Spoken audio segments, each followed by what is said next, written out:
Vamos arrancar esta viagem já. Uma página de Instagram que espreites todos os dias. Tenho que espreitar a da passadeira vermelha. Uma que eu estou muito curiosa para saber. Um cheiro da tua infância. Olha, um cheiro mesmo de quando eu era muito pequenina são as goiabas.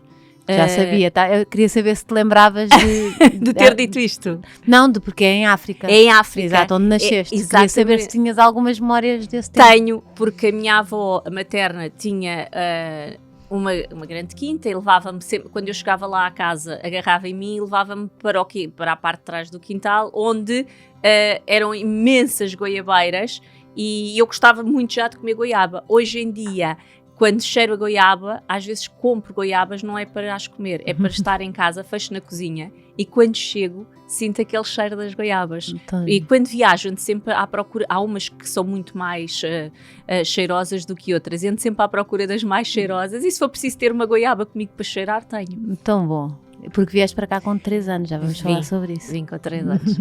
O que é que fazes quando precisas de respirar fundo, relaxar, tomar uma decisão, apagar coisas, recomeçar? Olha, Rita, eu aqui há uns anos comecei a meditar e tornei a meditação um hábito e percebi o quão bom é quando nós conseguimos meditar. Sei que, mas também temos que ser regrados, temos que ser focados e fazer daquilo uma rotina diária. Certo. Quando me acontece assim alguma coisa e eu penso, porque é que eu não levo sempre a meditação como algo tão bom para mim e porque é que não faço disso a minha rotina e não me obrigo porque às vezes temos que nos obrigar mas recorro à meditação. Não sou de fazer meditações sem serem guiadas, ainda não consigo, mas sei o quão bom me faz, quão bem me faz a meditação. Já vou querer saber mais coisas, como é que chegaste aí e porque é que foste buscar essas... São ferramentas, São não é? ferramentas, São ferramentas. Sim. Houve uma altura que tive que me munir de várias ferramentas e a meditação foi uma delas. Um dia para onde não querias voltar? Ai, sei lá, há vários. Um dia, quando me disseram que eu estava a viver uma menopausa precoce e eu ainda achava que ia ter filhos. Aí senti que o chão me fugiu e que já nada valia, que se calhar já nada ia valer a pena. Foi? Sim, não pensando em coisas mais drásticas, claro, mas que a minha vida ia deixar de ter sentido, porque eu queria ser mãe. Isso foi com quantos anos? Foi com 43. É muito cedo para foi 10 anos praticamente, 9 anos antes daquilo que costuma ser, não é? No normal.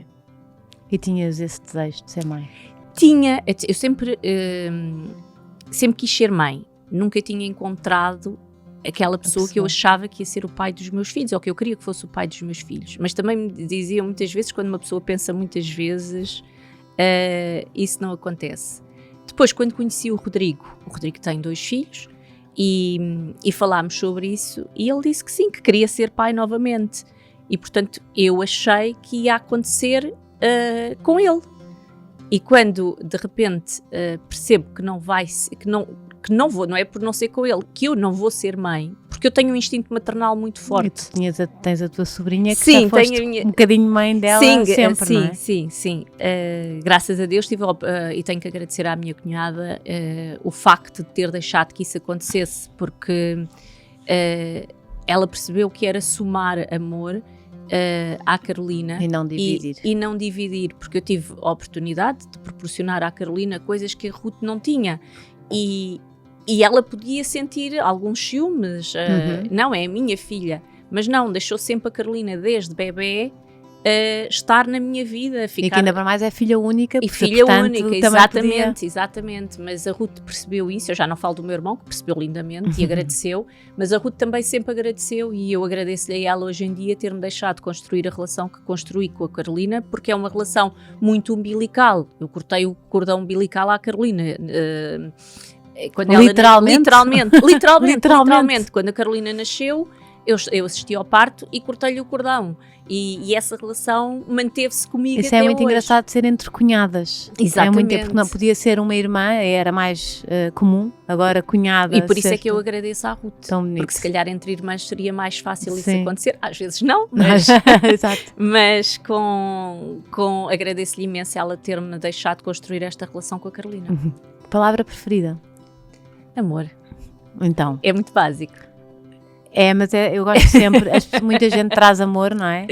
Ainda bem, traz amor aqui para a caravana. Não, amor, muitas pessoas trazem essa palavra, mas eu gosto depois de ouvir porque é que escolher, porque é que chegaram até lá. Porque eu tenho a certeza que fui criada com muito amor e que gosto de encher as pessoas que me rodeiam com amor. Não precisam de ser só amigos, não precisam de ser só família, amigos, são as pessoas que me rodeiam no trabalho. Eu gosto de lhes transmitir, quando temos uma relação para isso, o amor e o quanto gosto delas e de me fazer ouvir nesse campo. Nasceu em Angola, eu estava-te a dizer, tens muito pouca coisa na internet, por isso se isto não estiver certo também, avisa. Nasceu em Angola, chegou a Portugal com 3 anos e já não mais saiu, pelo menos quando está a passear pelo mundo, que eu já sei que gostas muito de viagens. Sim. Acompanhaste-me em algumas, em sim, trabalho, já vamos contar tudo. Aos 14 anos foi a Paris, isto é verdade, estou cheio de medo de dizer isto. É verdade. Na viagem de finalistas da tua prima. Exatamente, olha. E não sei como é que eu descobri isto, não só se também não. apaixonou pela cidade, como ganhou o gosto pelas viagens. Licenciou-se em Relações Internacionais. Durante o curso aceitou um convite de 2 colegas para assistir ao vivo. Isso foi é assim, muito não é? verdade, sim senhora. Para assistir ao vivo ao programa Juiz Decide, que estava na altura a começar. No final, a produção convidou-a para fazer um teste de imagem e chamaram-na para participar na 2ª série. Nem sabia, eu achei que tinha sido desde sempre. Não, foi exatamente isso. Eu não sei onde foste buscar, também mas não sei, eu certíssimo. estava cheio de medo, estás a ver, de pôr aqui, mas pelos vistos. Foi assim que em 1993, estes anos, começou a sua carreira de apresentadora da SIC, portanto já lá vão 31, vai fazer 31. Fez 30 anos o ano passado. Exato. Desde aí já fez programas de áreas tão variadas como o Mundo VIP, a SIC no País do Natal, Campeões Nacionais, Catarina.com, Flash, Animais de 4 Patas. Bem, é que eu ainda mais reduzi. Parada de Natal, Êxtase e durante muito tempo o Fama Show. O desafio seguinte foi o Etnias e o sorteio oficial do Totoloto. Aí não, aí aqui o Etnias começa... o Etnias, eu estou a fazer o Etnias há 15 anos. O Etnias surge na mesma altura do Fama. Há 15 ou 16 anos. Sim, fazia os dois. Ainda fiz o corte e costura também. Havia muito mais e depois havia programas em direto que também fizeste imensos. Sim. Pronto, graças a Deus tenho tido várias oportunidades. Sim.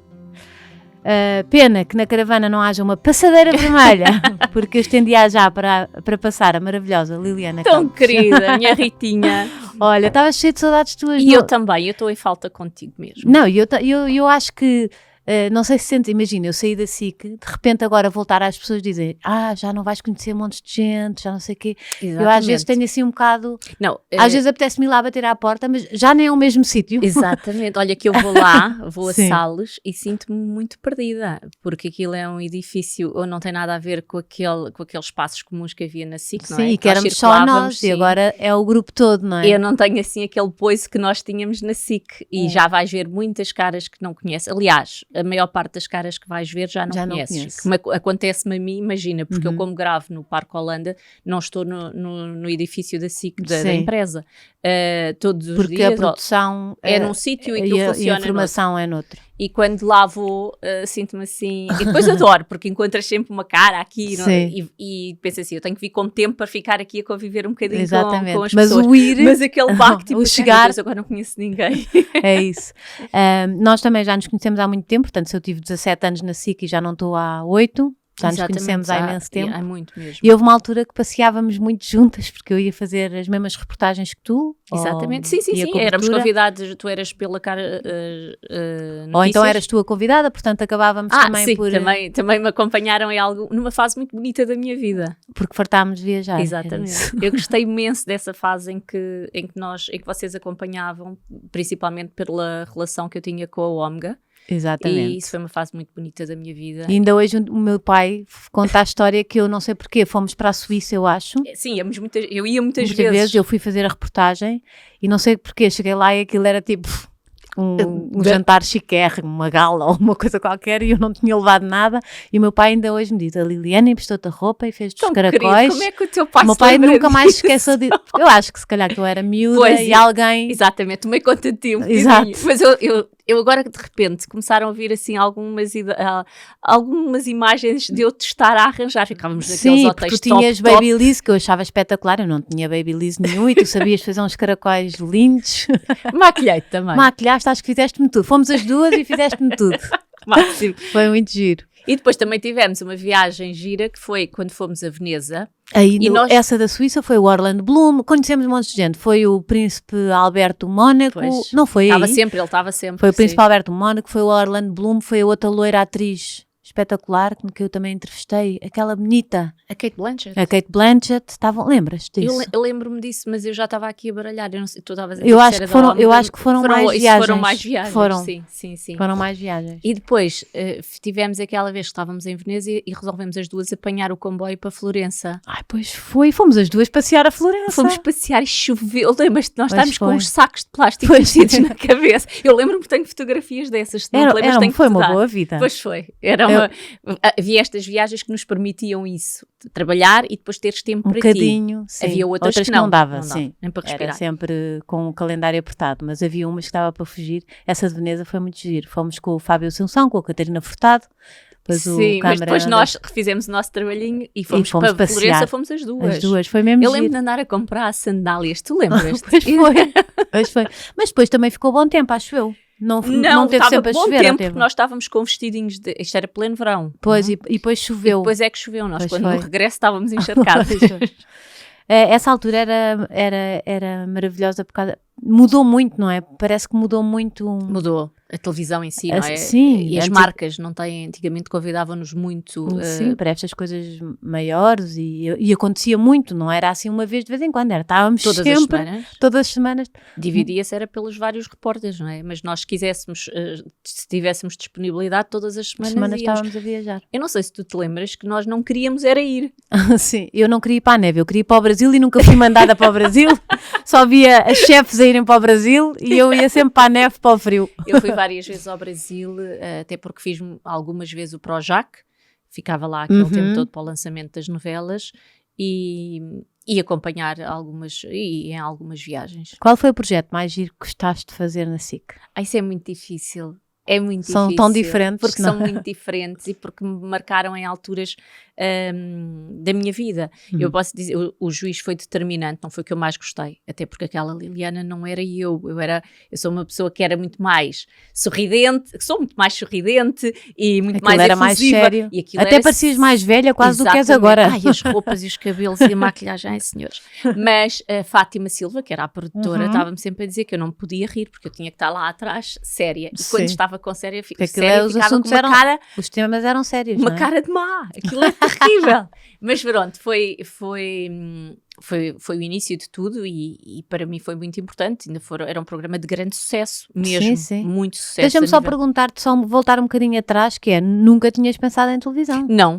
Não. E eu hoje em dia que começo a olhar mais para dentro e a ler muito mais e a perceber que se nós conseguirmos projetar aquilo que queremos, as coisas acabam por acontecer, dependendo do quanto tu dás nisso. Eu penso muitas vezes, o que é que eu projetei para aquilo acontecer? Não sei, porque o que eu brincava de televisão era o que todos nós brincávamos, que era agarrar numa escova e fazer de microfone, quando era miúda, era andar sempre atrás, tínhamos um gravador a gravar entrevistas dos meus primos e de não sei o quê, de fazer... Então já havia aí alguma coisa. Mas não foi uma coisa... Não percebeste? Não percebi o que é que estava a projetar, mas se me perguntasses naquela altura, eu achava que ia estar no departamento de relações internacionais de uma multinacional de cosmética. Isto era a minha ideia. O teu plano era esse? O meu plano era este. E ainda bem que mudou, porque realmente a televisão é fascinante. Tem qualquer coisa... Também tem cosmética.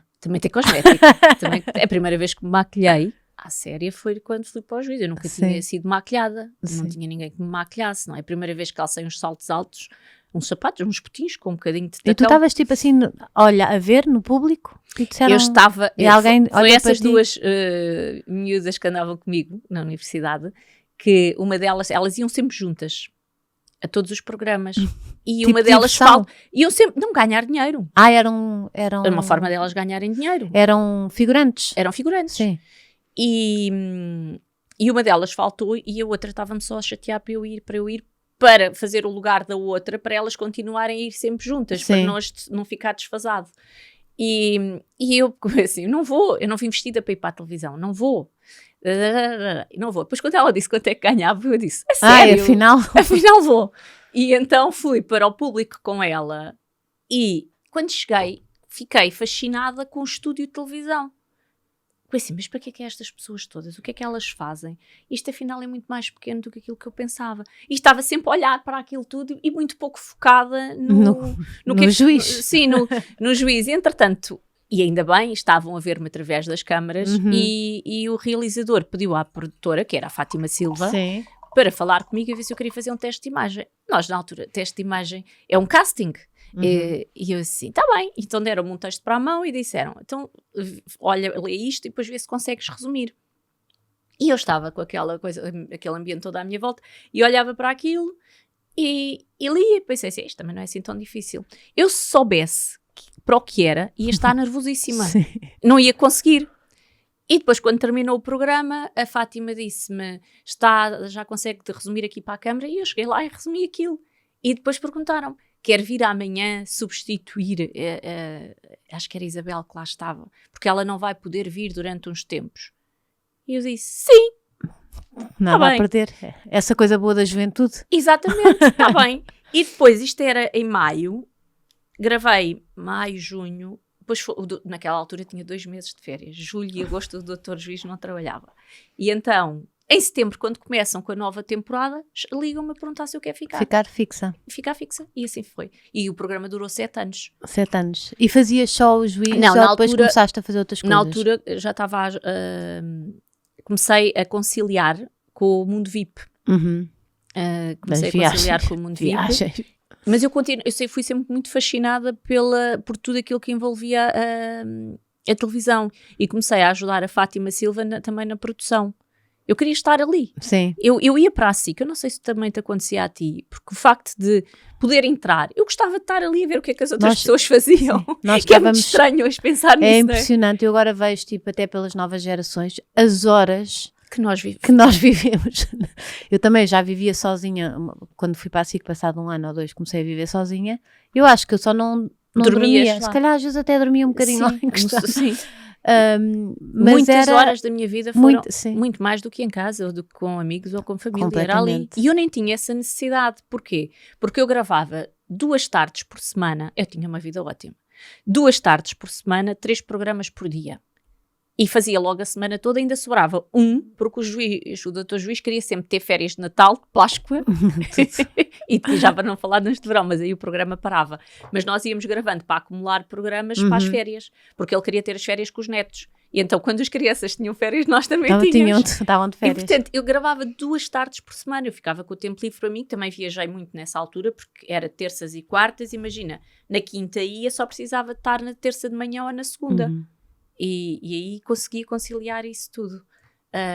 Mas depois, quando entrou o mundo VIP, já acumulaste? Sim, já acumulei. E quando comecei na produção também. Mas porquê que eu comecei na produção? Porque eu ia para lá e ficava a olhar. E a Fátima dizia, então, mas podes-me ajudar aqui? Não sei o que era. Que bom, isso dá logo aquela e adorava visão ver aquele 360, exatamente. Eu agradeço imenso agradeço imenso a mim, nessa altura, ter tido essa disponibilidade para aproveitar aquele tempo que eu tinha livre a ver os outros trabalhar. Sim, é espetacular. Então quando me levaram lá aquilo depois é muito engraçado porque quase tudo funcionava ali num espaço pequeno, portanto nós acabávamos por perceber o que é que todos faziam, não é? Exatamente. Quando me levaram lá abaixo a dizer que era o coração da SIC, lembras-te assim, não era? Sim. Um respeito de chegar ali e perceber que através daquelas máquinas tudo acontecia. É verdade. Nós o andar de cima, o andar de baixo era só máquinas e nós trabalhávamos em cima. Tu mais acima ainda. Eu ainda mais acima, sim. Ainda mais acima. Olha, e quem está há 30 anos numa televisão já passou por tudo, não é? Exatamente. Por eu esqueci de dizer mais programas que marcaram a minha vida. Sim, depois gostei imenso de fazer o corte e costura, porque foi o meu primeiro desafio sozinha como apresentadora e juntava 2 áreas que eu gosto imenso, que era a moda. Eu nessa altura fazia tudo o que era moda para a SIC, e porque tínhamos o programa era um programa de entrevistas, e então podia fazer as entrevistas e comunicar, mas tinha essa vertente da moda muito forte, em que os nossos convidados faziam um clipe de moda com as tendências da estação, e então os convidados adaptarem-se às tendências era muito engraçado, e era completo, era diferente, e isso marcou-me imenso. O início do Fama.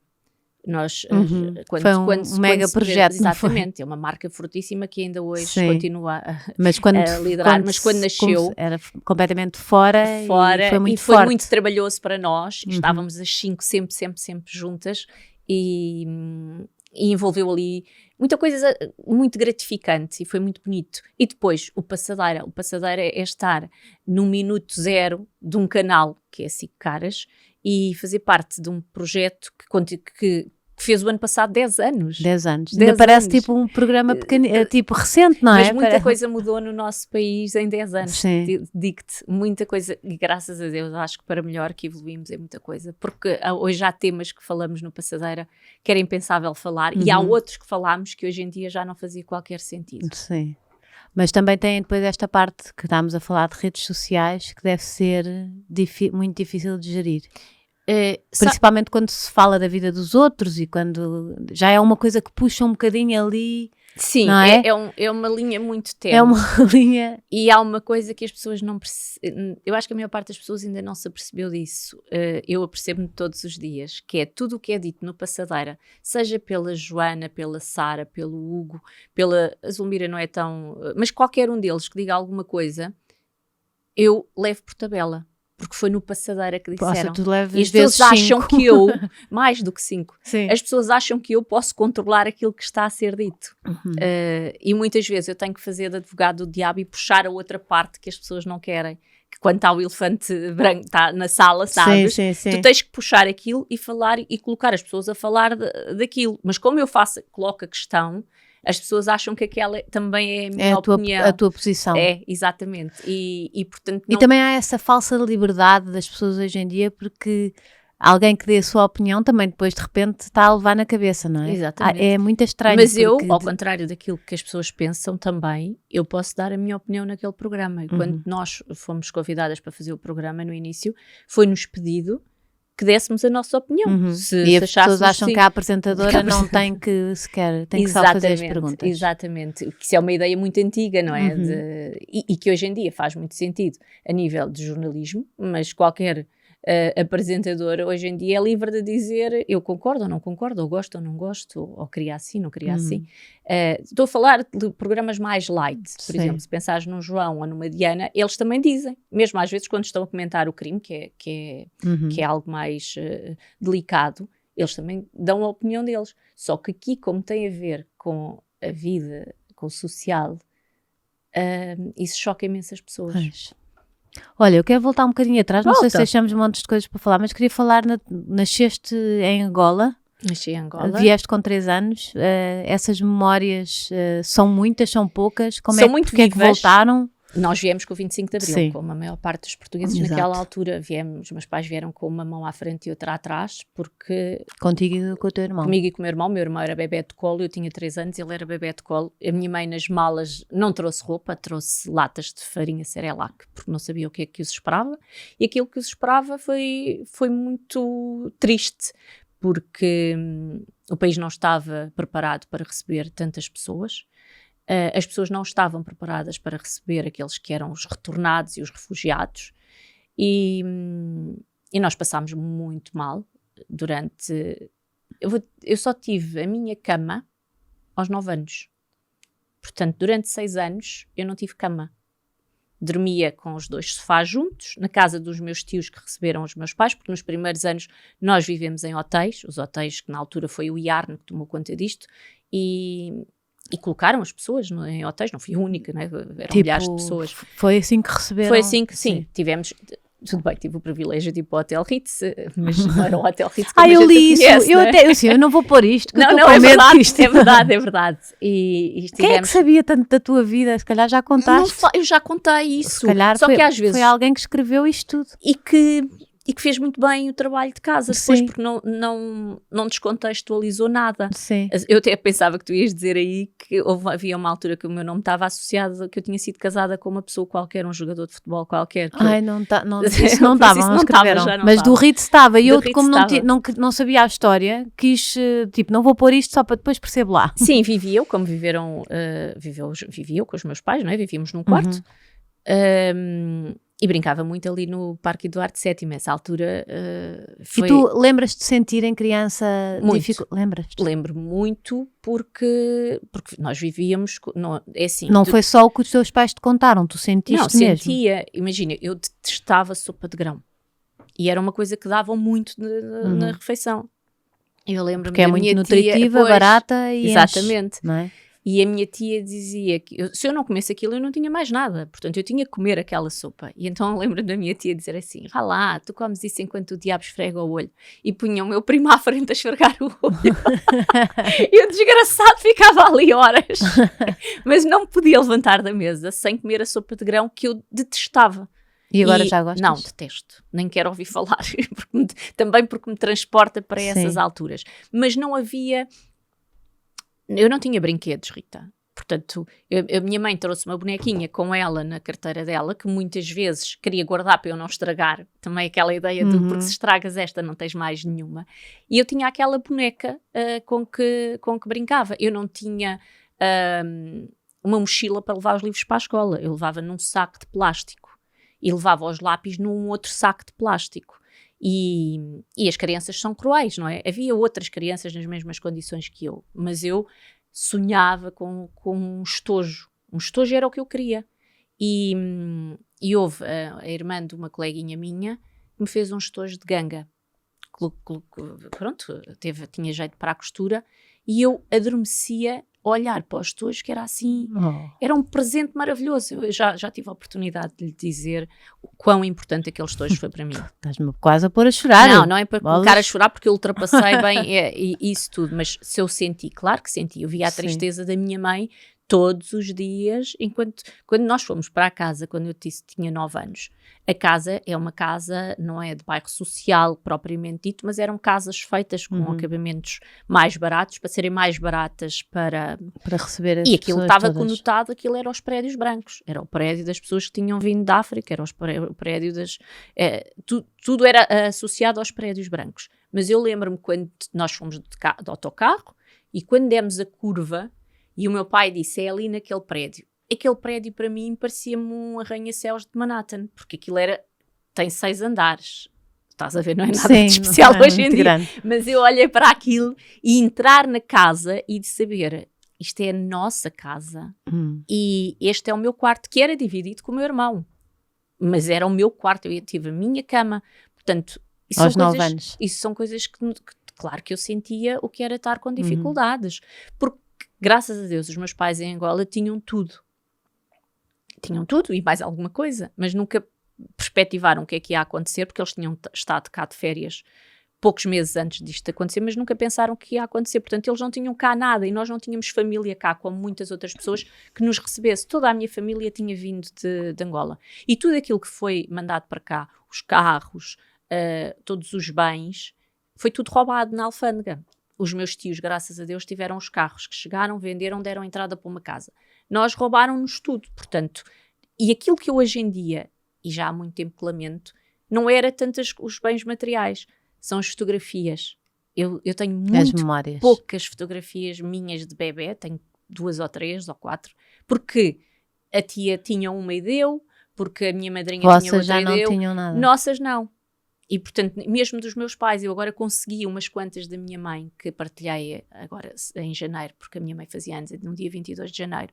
E aquelas fotografias são uma relíquia para mim, porque houve uma tia que descobriu, não sei aonde, que tinha aquelas fotografias. Porque eu não tenho essas memórias. Se me perguntasse o que é que eu queria, tudo aquilo, eram as fotografias. Porque era para ter ali uma ligação mais forte. É muito engraçado, sabes que eu tiro fotografias e sou fotógrafa, eu acho que é uma coisa tão bonita. Uma vez também vi um senhor na televisão que tinha perdido tudo e a mulher no incêndio, e ele dizia, nem a fotografia dela tenho. Eu isso, sabes, partiu-me o coração mesmo. Eu também queria ter mais minhas de bebê. Porque porque tinha muitas na Sim. altura, eu era filha única, o meu irmão tinha nascido poucos meses antes de nós virmos para cá, portanto havia milhares de fotografias, havia milhares de tudo. Sim. E de depois repente, vieram para isso é milhares de nada. nada. Isso é uma coisa que nós comíamos nas tacinhas do iogurte, não deitavas fora as tacinhas do iogurte, porque essas tacinhas Os iam pratos. servir, não é? Depois as coisas E os teus melhoraram. pais depois conseguiram melhorar? Conseguiram melhorar, nunca ficaram, mas só o terem a casa já era, depois contentavam-se com muito pouco, sabes? Sim. Aquilo já era muito comparado com não ter nada, e eu hoje em dia penso muito no que é que será um casal sem nada, tirarem-lhes tudo, e estas guerras que estão a acontecer e todos estes conflitos, a mim transportam muito, não para a minha vida, porque isso eu não me lembro, isso está ultrapassado, é como é que os meus pais, o pânico que terá sido naqueles corações ficarem sem nada. E como os meus Deixarem pais... tudo, voltarem. E vens com 2 filhos, e não tens sim. trabalho, e não tens fonte de rendimento, Sim. e não tens uma família que te vá acolher.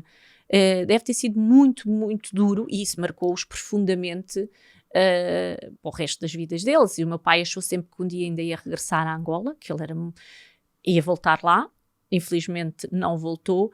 A minha mãe apaziguou-se mais com tudo aquilo que tinha acontecido e gostava de falar e de recordar, e ainda bem, porque isso passava muito para...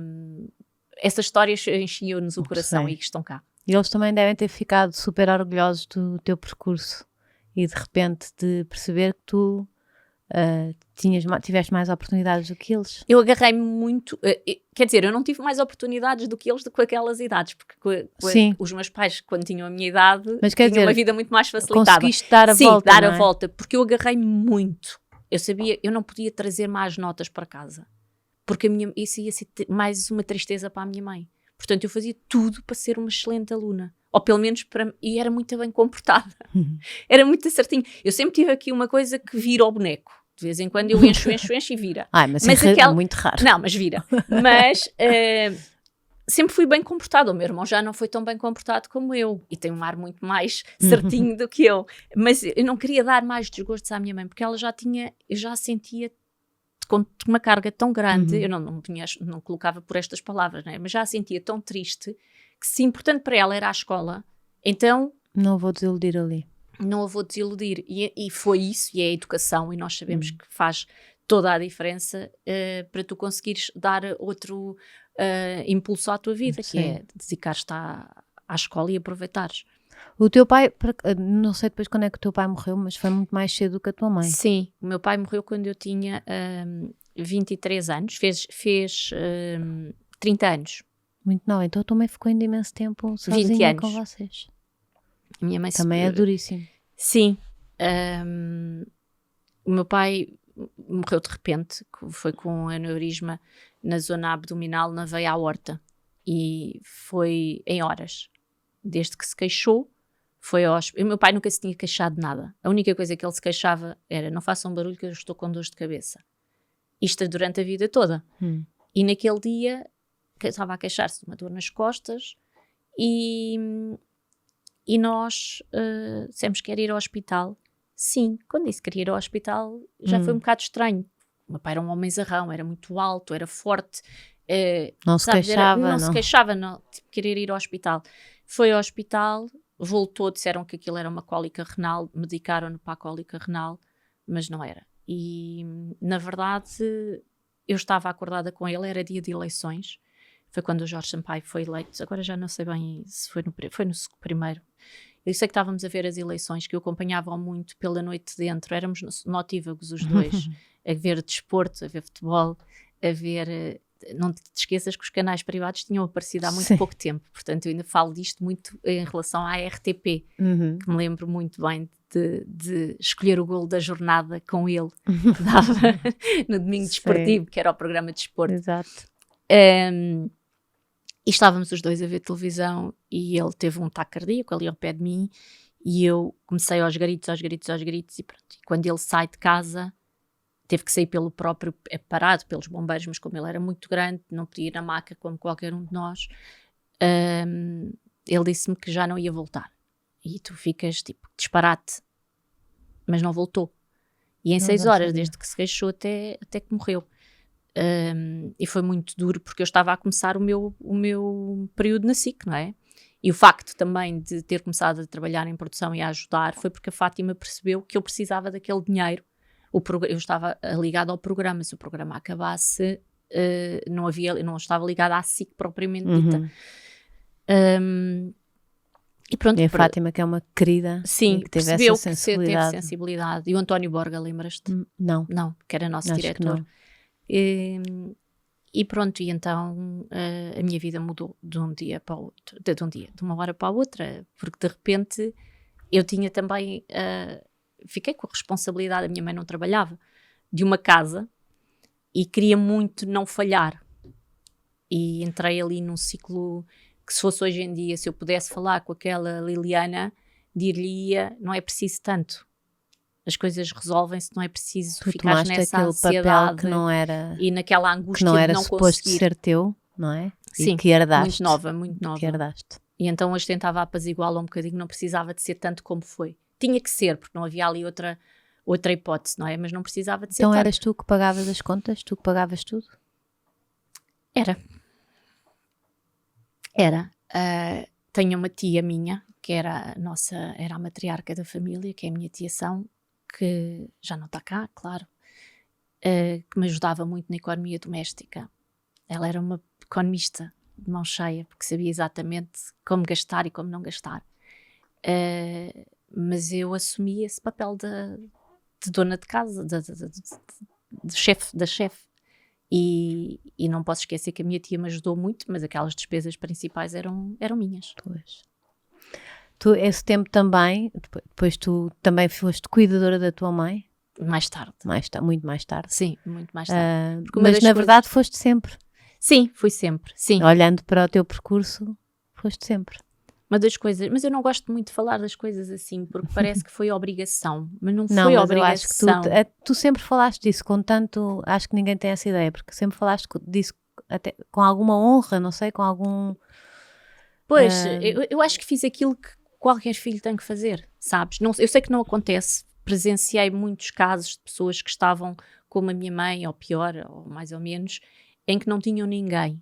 E portanto não acontece, nós sabemos que não acontece, mas eu não fiz nem mais nem menos do que retribuir-lhe tudo aquilo que ela tinha feito, eu e o meu irmão. É muito importante colocar aqui o meu irmão na equação, nesta fase da vida, mais tarde, porque quando ele era mais novo era diferente. Mas nesta doença da minha mãe tem um AVC fortíssimo, em que os médicos nos avisaram que era grave, mas que não se notou tanto nos primeiros tempos, mas que depois presenciámos o definhar e dia a dia. Eu nem sabia, eu achava que o AVC normalmente melhorava e não que piorava.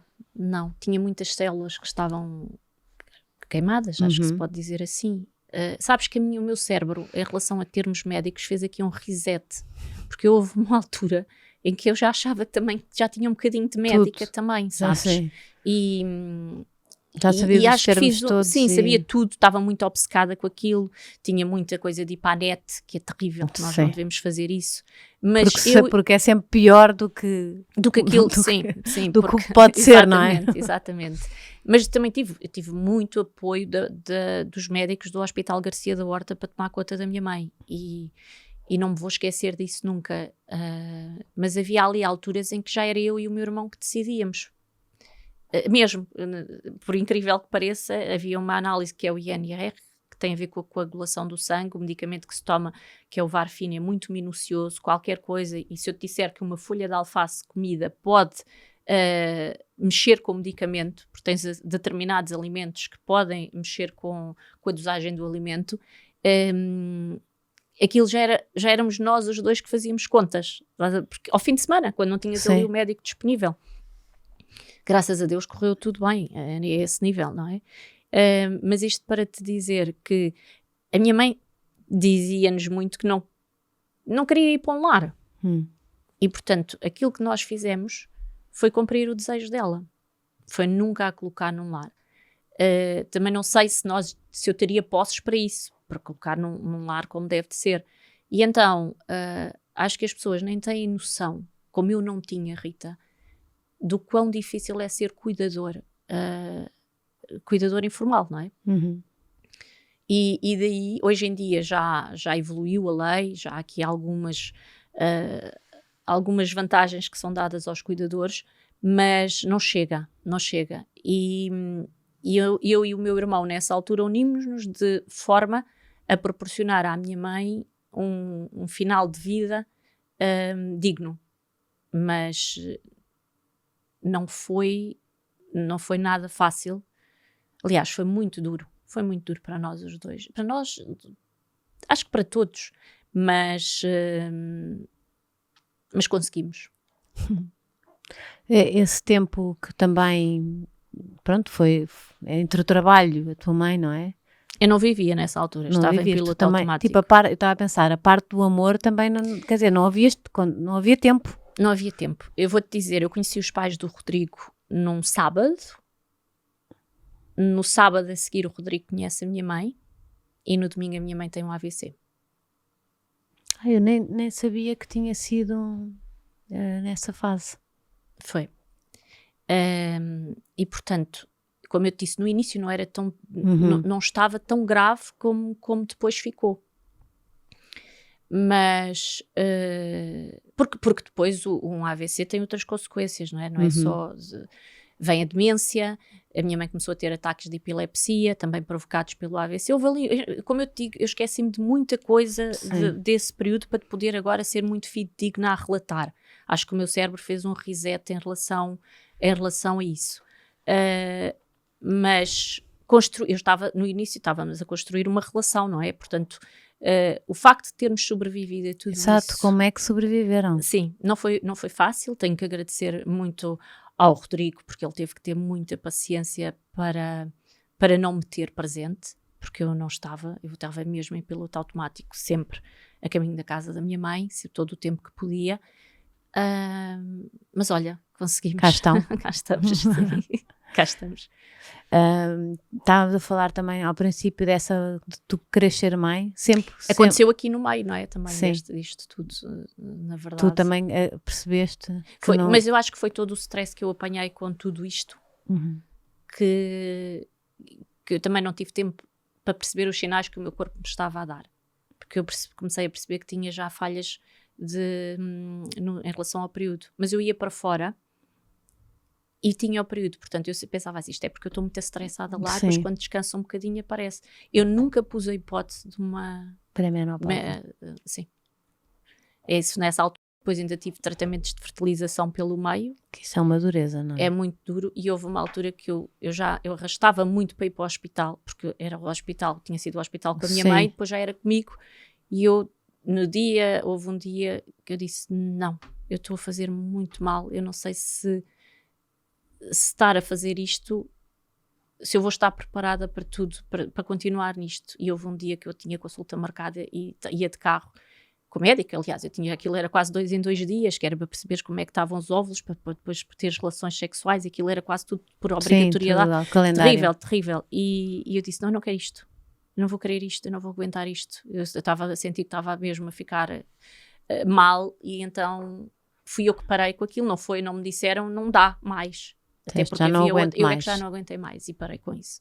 E hoje em dia penso, se não fui mãe, era porque não tinha que ser. Não guardas mágoa? Não. Não? Arrumaste também? Não, às vezes vejo bebés, toca-me muitas crianças. É que ainda mais tu tens mesmo... Tenho um instinto maternal, mesmo. Eu adoro. Mas penso assim, era porque não tinha que ser. Olha, adorei ter-te cá, foi mesmo Obrigada, bom. Eu também. Tu tens algum projeto assim em mente? O que é que gostavas de fazer assim que ainda não fizeste? Tanta coisa, Ritinha, tanta coisa que eu gostava de fazer. Sei lá, agora tens mais um programa. Exato. Olha os objetos. Não, mas ainda vou lá, os objetos. Ainda tens tempo. Eu sei que também fizeste terapia, também queria ter falado disso, que eu acho que isso ajuda sempre. Foi muito importante neste período da minha mãe. Foi logo aí que foste procurar? Comecei com Reiki, a fazer Reiki porque me falaram que era importante, e percebia que quando fazia as sessões de Reiki ficavas melhor. Ficava melhor. Depois ofereceram-me alguns livros de meditação e eu penso que tu já tiveste aqui a Lisa Joanes e a Ruth Caldeira. Foi com elas que... Não foi exatamente com elas, mas foi com coisas delas, depois conheci-as mais tarde e agradeço-lhes imenso.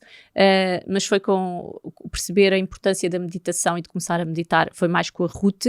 Depois algumas terapias e até, não são workshops, mas até algumas sessões que fiz com elas em conjunto. Depois comecei a fazer em casa e levava, como disse no início, a meditação era algo para mim que fazia parte da rotina. Mesmo quando eu não queria, obrigava-me a fazer e sei exatamente o quão bom e os frutos vêm aí, não é? Quando é uma disciplina. Exatamente. E comecei mais tarde, depois de ter perdido a minha mãe, fui fazer constelações familiares. Acho que tudo isso ajudou para apaziguar a minha dor e também percebermos algumas coisas que estão aqui, estão visíveis. Tu então numa constelação familiar estavas completamente fora da tua posição. Exatamente. Estavas a ocupar um lugar exatamente, de mãe. Mas isto também é ancestral. Certo. Não é? Agora dava outro programa e nem sou a pessoa indicada para falar contigo sobre isso, porque também estou a aprender muito em relação às constelações familiares. Mas é giro para pararmos para pensar um bocadinho. Mas tenho muito receio em relação à Carolina, isto vou-te dizer. Tua sobrinha? A minha sobrinha, porque há aqui, eu falei na ancestralidade, são coisas, há aqui comportamentos que se repetem, padrões de comportamento que se repetem e que cabe a cada um de nós quebrar isso. Exato. E portanto essa é a minha missão agora, é quebrar para que nada disso passe ou que pelo menos seja mais fácil para ela. Não sei. Mostra-me lá o que é que me trouxeste. Estou curiosa. Não, é assim, não é nada de especial. Não interessa. Estávamos aqui a falar, não pensei muito nisto. Aliás, olha-te lá, tá. Não pensei. Até porque me esqueci que tinham pedido. Queres que eu te diga? Foi o meu Diogo hoje de manhã que me ligou e eu fui buscar. E então, olha, trouxe-te o último casaco de lã que a minha mãe me fez. A minha mãe todos os anos me fazia um casaco. Lindo. E este já está assim, fica assim meio... Amor. E este foi o último que ela fez e que eu viste todos os natais. Ali. É? Porque a minha mãe gostava muito do branco. E tem um cheirinho ótimo. Ainda tem. Então pronto, também o Natal não foi assim há tanto tempo. Exato. E que eu visto todos os natais. E ela fazia sempre... Fazia todos os anos, desde pequeninos, porque nós não tínhamos dinheiro para comprar, e então ela era exímia a fazer malhas. E depois começou a fazer para amigas, para namorados, para toda a gente que trazia a lã, minha mãe fazia uma camisola. Também era exímia a bordar, e eu tenho o privilégio de ter muitos conjuntos feitos por ela. Isto foi tudo bordado pela minha mãe. Só trouxe um, claro. Sim. Ai não, era o conjunto completo. Não. Mas vê a parte de trás, vê a perfeição da parte de trás. Isto parece comprado, não é? Pois, mas não.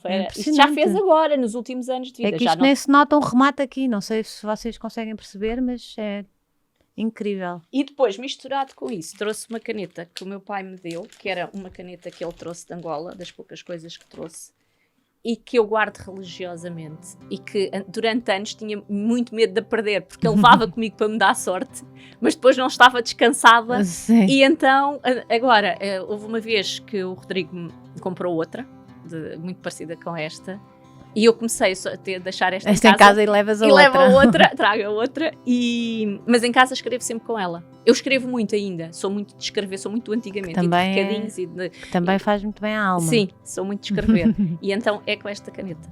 Olha, adorei ter-te cá, ainda custou, demorou. Mas valeu a pena. E eu também, amei ter vindo, obrigada. E estava mesmo com saudades tuas. E eu também, obrigada. Hoje é uma viagem diferente, de caravana, mas fizemos mais uma viagem juntas. Beijinho, obrigada. Beijinho, boa semana.